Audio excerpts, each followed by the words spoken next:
तो hello friend, नमस्ते। आप सब कैसे हैं? आशा करती हूँ आप सब बहुत अच्छे होंगे। फ्रेंड्स, मेरे चैनल में आप सभी का स्वागत है। मैं आप सबके बीच में एक छोटा सा लाचारी गीत सुना रही हूँ। लाचारी गीत कैसा लगेगा कमेंट करके ज़रूर बताइएगा। और मेरे चैनल पर जितने लोग नए नए हैं, मेरे चैनल को लाइक शेयर सब्सक्राइब करना ना भूलिएगा और ज़्यादा से ज़्यादा सपोर्ट करिएगा। हम जान गए हो कई तोहर मनवा, हम जान गए हो कई तोहर मनवा। के का तू राज देबू, के का तू बनवा, के का तू राज देबू, के का तू बनवा, के का तू भेज देबू लंका दहनवा।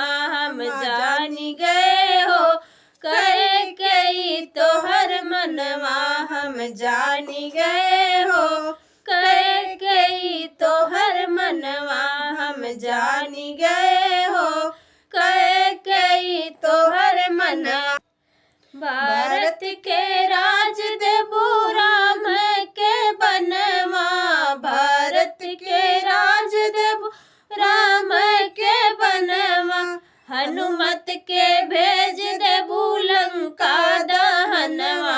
हम जान गए हो कई तोहर मनवा, हम जान गए हो कई तोहर मनवा। भारत के राज देबू राम के बनवा, भारत के राज देबू राम के बनवा।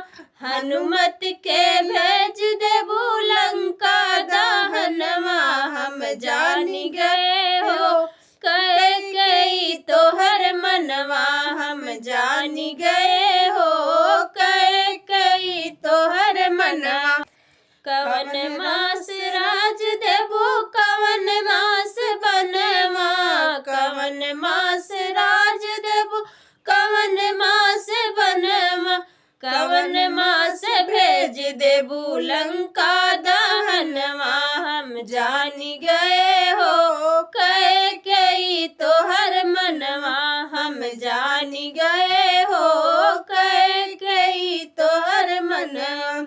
कवन मास राज देबू, कवन मास बनवा, कवन मास राज देबू, कवन मास बनवा।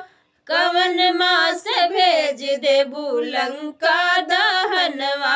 हम जान गए हो कई तोहर मनवा, हम जान गए हो कई तोहर मनवा।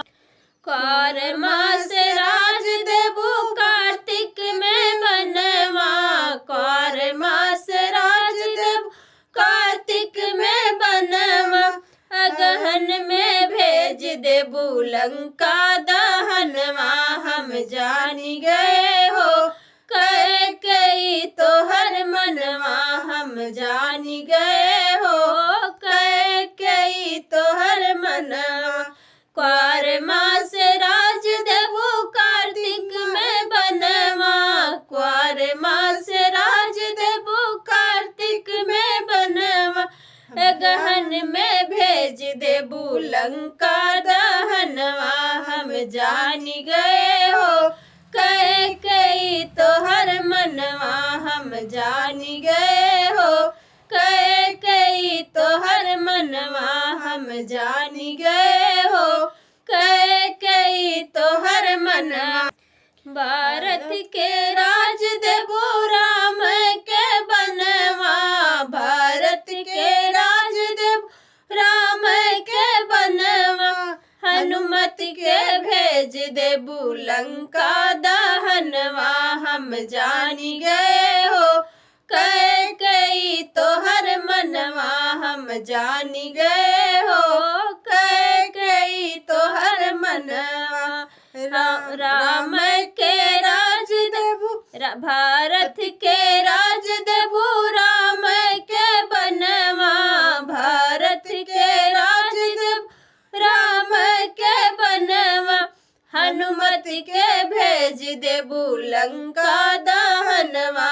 हम जान गए हो जान गए